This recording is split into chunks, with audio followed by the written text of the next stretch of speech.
ആ വാസലേ, ഞാനേ തങ്കമൊക്കെ ഇന്ന് പോവാണല്ലോ ചെന്നൈക്ക്. ആ ഞാൻ അവരെ വിട്ടിട്ട് വരാം കേട്ടാ. ആ ശരി, ആ ഏട് പറഞ്ഞാൽ മതി, ഞാൻ വിളിച്ചില്ല.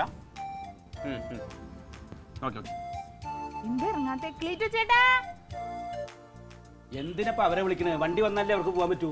എന്താ വണ്ടി വരാത്തത്? തങ്കം ഒന്ന് വാ തങ്കം, എപ്പോഴേ മക്കളെ പെട്ടി വിളിച്ച് സഹായിച്ചു കൊടുക്കാം അമ്മേ. ഓ എല്ലാം എടുത്തു. ഞാൻ വാതില് പൂട്ടണില്ലേ? കൂട്ടിക്കോളും. മെല്ലെ. ഇനി ഒന്നും എടുക്കാൻ മറന്നിട്ടില്ലല്ലോ? ഇല്ല ഇല്ല, ഒന്നുമില്ല. ആ തിരിച്ചറിയ കാർഡൊക്കെ എടുത്തില്ലേ? പിന്നെ ഡൈനിങ് ടേബിൾ കുറച്ച് പാത്രം ഉണ്ട്, അതുകൊണ്ട് എടുക്കാം. ഫ്ലാസ്ക് എടുത്തോ? ഫ്ലാസ്ക് എടുത്തു. ഫ്ലാസ്ക് ചുക്കുവെള്ളം എല്ലാം എടുത്തിട്ടുണ്ട്. തിരിച്ചറിയ കാർഡൊക്കെ എടുത്തോ? വൈറ്റ് കാറുള്ളത് അതാ ചോദിച്ചു. തിരിച്ചറിയ കാർഡത്തിന് ഇതിപ്പോ ആരോ, ഇതിപ്പോ ലോകം മുഴുവൻ തിരിച്ചറിഞ്ഞ ഒരാളാ. പിന്നെ എയർപോർട്ടിൽ ചെന്നോ, പിന്നെ അത് പറഞ്ഞാൽ മതിയല്ലോ. കുഴപ്പമില്ല, പിന്നെ എന്നെ അറിയാന്നുള്ള ഒരുപാട് എയർപോർട്ടിലുണ്ട്. പിന്നെ പൈസ ഒക്കെ നീ സൂക്ഷിച്ചു വെക്കണം കേട്ടോ. നേരട്ടോ, എന്റെ കർത്താവ്, നിങ്ങളൊക്കെ പറയാനായിട്ട് തോന്നുന്നു ആദ്യമായിട്ട് വീട്ടിൽ നിന്ന് പുറത്തിറങ്ങുന്ന ഒരാളാണെന്ന് ഞാനിന്ന്. ഈയിടെ ആദ്യമായിട്ട് പോകുന്നതല്ല, ശരി, നിനക്കെല്ലാം അറിയാം. പക്ഷെ നീ പോണത് ചെന്നൈക്കാണ്. അത് കയ്യിൽ നിന്ന് എങ്ങനെയെങ്കിലും ആരെങ്കിലും മോഷ്ടിച്ചോണ്ട് പോകും, ഒന്നും പറയാൻ വയ്യല്ലോ. ചെന്നൈയിലും മനുഷ്യന്മാരല്ലേ. കാശെങ്ങാനും പോയി ഇങ്ങോട്ട് തിരിച്ചു വരണ്ടേ? എന്തെങ്കിലും പ്രശ്നം ഉണ്ടായി അതാ ചോദിക്കുന്നത്.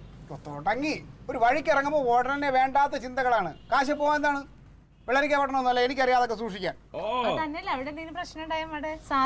അതെ. ആ പിന്നെ തങ്കം, എത്ര എന്തൊക്കെ ഇതുണ്ട് അവര് ചെയ്തു തരാന്ന് പറഞ്ഞു കഴിഞ്ഞാലും തിരിച്ചിങ്ങോട്ട് വീട്ടിലേക്ക് വരാനുള്ള പൈസ എടുത്ത് മാറ്റി വെച്ചോ. അത് അവന്റെ കൈ കൊടുക്കണ്ട.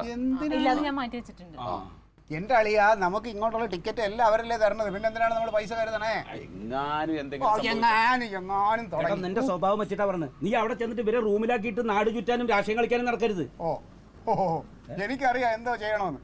അവിടെ പോയിട്ട് എനിക്ക് വേറെ ഇച്ചിരി പണിയുണ്ട്. സംവിധായകന്റെ അടുത്ത് ഞാൻ സംസാരിച്ച് എന്റെ ഒരു വേഷം അതിനകത്ത് ശരിയാക്കാനുണ്ട്. ആകെ പ്രശ്നം നീ പോയാൽ മതിയായിരുന്നു കൂടെ.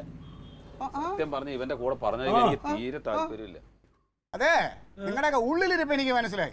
ഇവർക്ക് ഇവിടെ നേരത്തെ ഒരു ആവശ്യം, ഒരു ബാങ്ക് ലോണോ അല്ലെങ്കിൽ ഒരു എന്തെങ്കിലും ഒരു ആവശ്യത്തിന് ഇച്ചിരി കൂടെ പോകാൻ പറഞ്ഞാൽ ഒരൊറ്റ എണ്ണം പോകില്ല.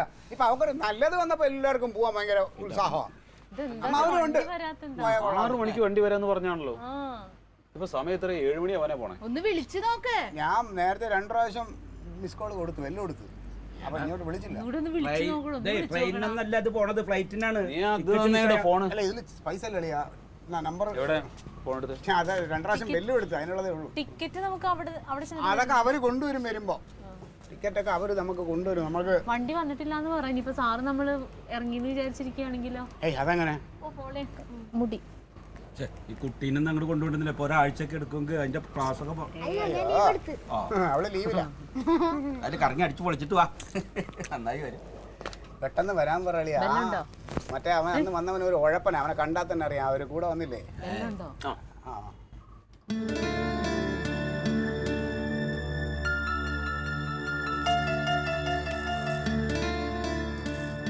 மியூசிக் டைரக்டர் எஸ்பி தேகு பேசுறேங்க. யாருங்க? சார் வணக்கம் சார். வணக்கங்க. யாரு பேசுறீங்க? நான் கேரளாவுன்னு பேசுறேன். அந்த சிங்கர் தங்கம், ஸ்மியூல் சிங்கர் தங்கம் இல்லையா, அவரோட பிரதர். புரியுது புரியுது புரியுது. இன்னைக்கு ரெக்கார்டிங் சார். എതുക്ക് വണ്ടി വന്നില്ല സാർ? വണ്ടി റെക്കോർഡിങ്ങിന് പോകാനുള്ള വണ്ടി വന്നില്ല. 6 മണിക്ക് വരുന്ന சொன்னது. ഞങ്ങൾ റെഡി. പക്ഷെ വണ്ടി വരலையே சார். அது வந்து சார், நான் கொஞ்சம் பேசுறது நீங்க கொஞ்சம் அமைதியாக கேட்கணும் சார். சார் வந்து கொஞ்சம் பிரச்சனை இருந்தது. அந்த தங்கச்சியோட வாய்ஸ் நமக்கு நல்லா பிடிச்சது. எங்கள் ப்ரொடியூசர்கிட்ட சொல்லி கொடுத்து அவங்களுக்கு எல்லாமே காமிச்சு அவங்களுக்கு எல்லாம் பிடிச்சிட்டே இருந்தது. அதனால கொஞ்சம் இடையில கொஞ்சம் பிரச்சனை வந்தது சார். அவங்க ஹஸ்பண்டு கூப்பிட்டுட்டு வந்து பைசைக்காக பார்கெயின் பண்ணுறாங்க. அங்கே 2 lakh rupees கேட்குறாங்க சார். என்ன சார் இது, ஒரு நியாயம் வேணாமா? புதுசாக ஒரு சான்ஸ் கொடுக்க வேண்டியிருக்கு. அப்போ அதுக்காக முயற்சி பண்ணும்போது இவ்வளோ காசு கேட்க முடியுமா? அந்த சித்ராம்மா போலும் எனக்கிட்ட என்னைக்கும் இந்த மாதிரி பார்கெயின் பண்ணி பேசிட்டு சார். அவங்க வாய்ஸும் வந்து நல்லா இருக்கிறோம், நல்லா பாடுறாங்க சார். ஆனால் அவங்க ஹஸ்பண்டு ரொம்ப மோசமாக பேசுகிறேங்க சார். என்ன சார் நியாயம் இருக்கக்கூடாதா? அதனால வந்து இந்த படத்துல வந்து அவங்கள அகாமடேட் பண்ண முடியல சார். சார் அது சார் அவருக்கு ஒரு சான்ஸ் கொடுக்கணும் சார். ரொம்ப ரிஸ்க்கு சார்.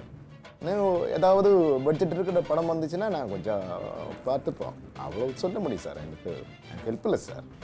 என்னோட தங்கச்சிக்கு ஒரு சான்ஸ் கொடுக்கணும் சார், ப்ளீஸ் சார். அவங்க நல்லா பாடுறாங்க, நீங்க தங்கச்சி நல்லா பாடுறாங்க சார். நீங்க ஞாபகம் வச்சுக்கோ, அந்த அவங்க ஹஸ்பண்ட் வந்து ரொம்ப மோசம் சார். அவங்கள கூட வச்சு பேச வச்சுட்டுனா இன்னைக்கு அவங்க வாழ்க்கையிலே அவங்களுக்கு ஒரு சான்ஸ் கிடைக்க மாட்டேங்குது சார். அவனை கொஞ்சம் ஞாபகம் வச்சுங்க சார். நீங்கள் சீரியஸாக அதை எடுத்துக்கணும் சார். Sir please sir. நான் சொல்லியிருக்கில்ல சார், ഹെൽപ്ലെസ് സാർ. നമുക്ക് പറയാറില്ലെങ്കിൽ ഞാൻ പറയാൻ തമ്മില്ല ഇത് അമ്മാവിൻ്റെ കൂടെ അമ്മാവൻ സംസാരിക്കും. ആ ഓക്കെ ഓക്കെ. അളിയാതെ അമ്മ എന്തുണ്ടായിടാ? എന്താ പറഞ്ഞ്? ഒന്നും അറിയാത്ത പോലെ നിൽക്കണവൻ. നീ എന്താ കാണിച്ച്? എടാ എന്തിനാടാ നിന്നൊക്കെ പറയണത്? ഇതൊക്കെ പൈസ കൊടുത്താ കിട്ടുന്നതാണോ ഈ അവസരങ്ങള്? ആണോ?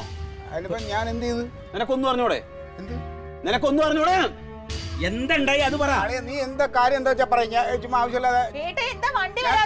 അവരെന്താ പറഞ്ഞ്? നിനക്ക് അതിനുള്ള യോഗമില്ല മോളെ. നീ ആ മോഹണ് മാറ്റി വെച്ചു. അതെന്ത് വർത്താൻ അവര് പറയണേ? കുട്ടികളെ മോഹിപ്പിച്ചിട്ട് അങ്ങോട്ട് ചെല്ലാന്ന് പറഞ്ഞിട്ട് പിന്നെ വണ്ടി ഇവിടെ പറഞ്ഞിട്ട് പൊന്നാർ കളിക്കാം. അവര് പറഞ്ഞു വെച്ചിരിക്കുന്നത് ശരിയല്ലല്ലോ. അമ്മാവാ, ഈ വന്നല്ലേ രാത്രി വിളിച്ചിട്ട് അവരോട് ബാർഗെയിൻ ചെയ്തിരിക്കണം, പൈസ വേണമെന്ന് പറഞ്ഞിട്ട്. അല്ല അത് പൈസ എന്ന് പറഞ്ഞാൽ ഞാൻ അങ്ങനെ പൈസ ആയിട്ടല്ല, നമ്മ അങ്ങോട്ട് വരുമല്ലേ, അപ്പൊ ചെലവിന് എന്തെങ്കിലും പൈസ തരുമോ? ചെലവിനാ നിനക്ക് 2 ലക്ഷം രൂപ? 2 ലക്ഷം റുപ്യ? ആ 2 ലക്ഷം റുപ്യ. ഇവനോട് പൈസ വെക്കണം, ഇവർ പൈസ വെക്കേണ്ട വല്ല കാര്യമുണ്ടാ? എടാ ഇതൊരു ചാൻസ് ആയിട്ട് കിട്ടട്ടെ, അതൊരു ചാൻസ് ആണെന്നല്ലേ നമ്മൾ വിചാരിച്ചത്. അല്ല അത് തങ്കം, ഞാന് പൈസ എന്ന് പറഞ്ഞാൽ അങ്ങനെ ചോദിച്ചില്ല. 2 ലക്ഷം രൂപ ഇല്ലെങ്കിൽ ഞങ്ങൾ അങ്ങോട്ട് വരില്ല എന്ന് പറഞ്ഞവന്ന്. 2 ലക്ഷം റുപ്യ? അല്ല നമ്മളൊരു വഴിക്ക് വരെയല്ലേ. വെറുതെ പാടാൻ ആളുകളുണ്ടെന്ന്, വെറുതെ പാടാൻ ആൾക്കാരുണ്ട്. ആ കുട്ടിക്ക് ഒരു നല്ല അവസരം കിട്ടിയത് തൊലച്ചില്ലടാ നീ.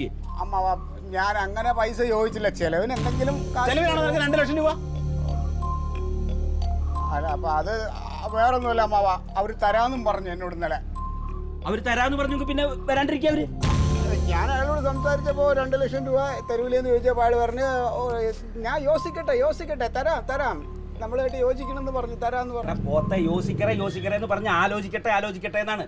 അവര് അവസാനം ആലോചിച്ചു, വേറെ പാട്ടുകാരെ വെച്ചു, ഇവിടെ പുറത്താക്കി. എല്ലാവരെയും പാട്ട് കേൾപ്പിച്ചു. വിക്രം പാട്ട് കേട്ടു, ബാക്കി അതിന്റെ പ്രൊഡ്യൂസർമാര്, ബാക്കിയുള്ള എല്ലാ ആളുകളും പാട്ട് കേട്ടു. എല്ലാവർക്കും ഭയങ്കര ഇഷ്ടമായി. ഈ ഒരു ഒറ്റ കേസിന്റെ മുകളിലാണ് ഈ സംഗതി പോയതമ്മാവ. അല്ല ഇനിയിപ്പോ എന്തോ വിഷമുണ്ടോ? ഭയങ്കര വിഷമുണ്ട്. 2 ലക്ഷം റുപ്യ വെച്ചിരിക്കാത്ര പൈസയാണ് നിനക്ക് വരുന്നത്. ഞാൻ ഒന്ന് വിളിച്ച് സംസാരിക്കട്ടെ. നീ വിളിച്ച് സംസാരിക്കൊന്നും വേണ്ട. പൈസ കൊടുത്താൽ കിട്ടുന്നതല്ല ഈ അവസരങ്ങൾ, അറിയാം നിനക്ക്? ഇതൊക്കെ പ്രതീക്ഷിച്ച് വന്നതാ, വെറുതെ മനുഷ്യന്റെ. അതെ തങ്കം, ഞാൻ അവിടെ ഒന്ന് വിളിച്ച് അതെ അതൊന്നും പറഞ്ഞിട്ട് കാര്യമില്ല, അതിന്റെ കൂട്ടറ യോഗാണ്. നീ ഇപ്പൊ ഇവള് പാട്ട് പാടിയിട്ട് ആ കാശ് കൊണ്ട് ജീവിക്കാൻ വേണ്ടിയിട്ടില്ലേ രാഷ്ട്രീയത്തിനൊക്കെ പോകാണ്ടിരിക്കുന്നത്? ഇറങ്ങിക്കോ. ഇവിടെ നടു റോട്ടിലെ നിർത്തിയിട്ട് ഇങ്ങനെ പാട്ട് പാടിക്കാം. നീ ഇങ്ങനെ മുമ്പിൽ ഒരു തുണി വിരിച്ചിട്ട് വയറ്റത്തടിച്ച് ഇങ്ങനെ കൈ കാട്ടിന്നു ഇഷ്ടം പോലെ കാശ് കിട്ടും. നിനക്കൊക്കെ അതാടാ പറഞ്ഞിട്ടുള്ളൂ, തെണ്ടി തിന്ന.